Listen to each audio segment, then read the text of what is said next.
A evolução do ser humano está intimamente ligada com o aproveitamento dos recursos minerais.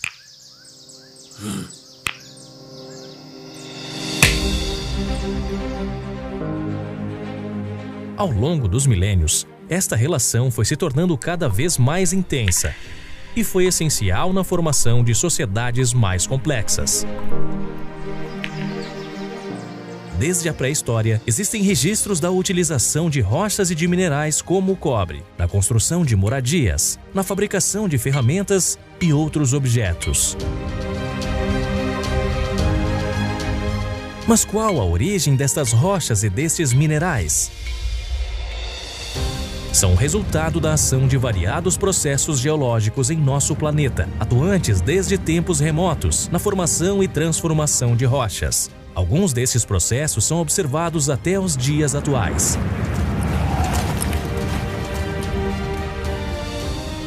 Quando interagem em condições especiais, os processos geológicos formam concentrações naturais de determinados elementos químicos.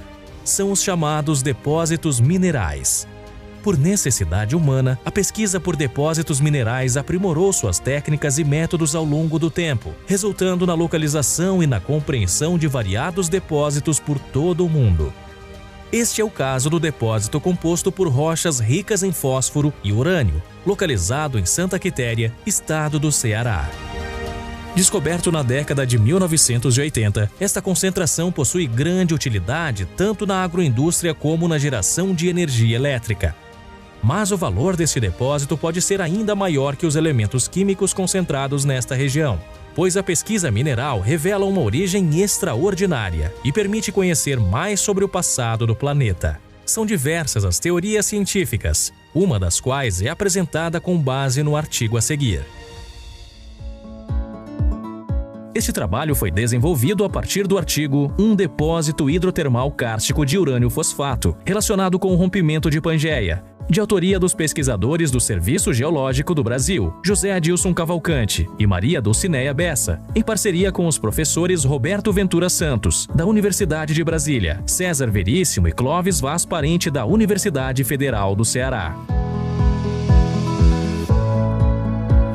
A história do depósito se inicia a partir do Mesoproterozoico, em torno de 1 bilhão de anos no passado, quando havia um supercontinente chamado Rodínia, em processo de separação. Enquanto o continente se partia e massas de terra se afastavam, formava-se entre elas uma crosta oceânica e extensas depressões que foram sendo ocupadas pelas águas dos oceanos.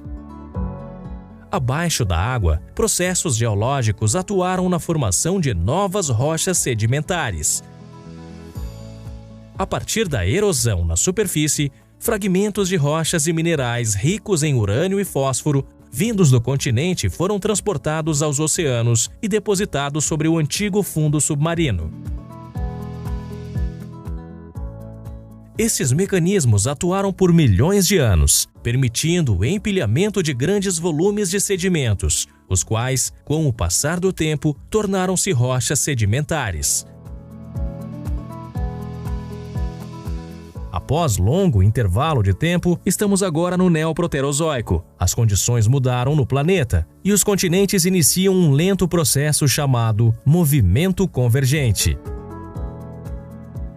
Neste processo, a crosta oceânica, por ser mais densa, desliza por baixo da crosta continental, enquanto todas as rochas acima sofrem compressão e fraturamento, enrugando-se e formando grandes cadeias de montanhas.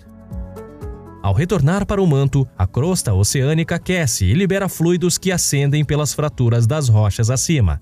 Toda a pressão e calor atuantes neste processo modificou a composição física e química de todas as rochas originais, inclusive em sua textura, transformando-as em rochas metamórficas. Outros milhões de anos se passaram. Agora estamos por volta do Cambriano.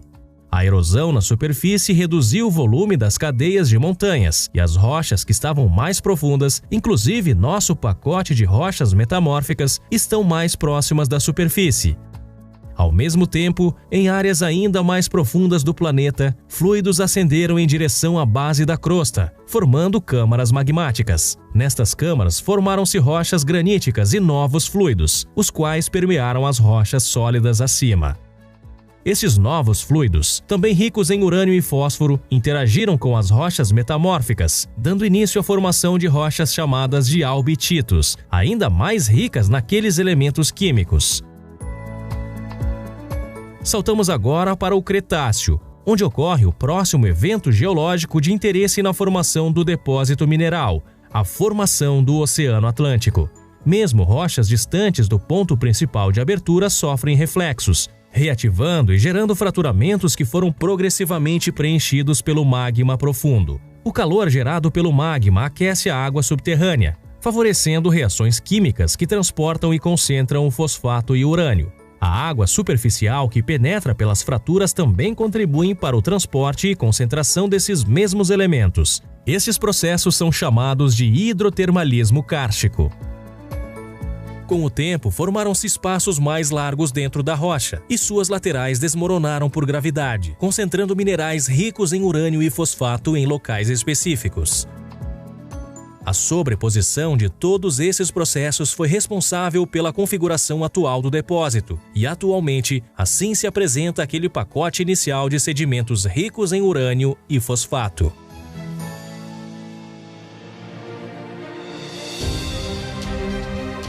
Os depósitos minerais são limitados, o que tornam esses recursos muito valiosos em nossa sociedade.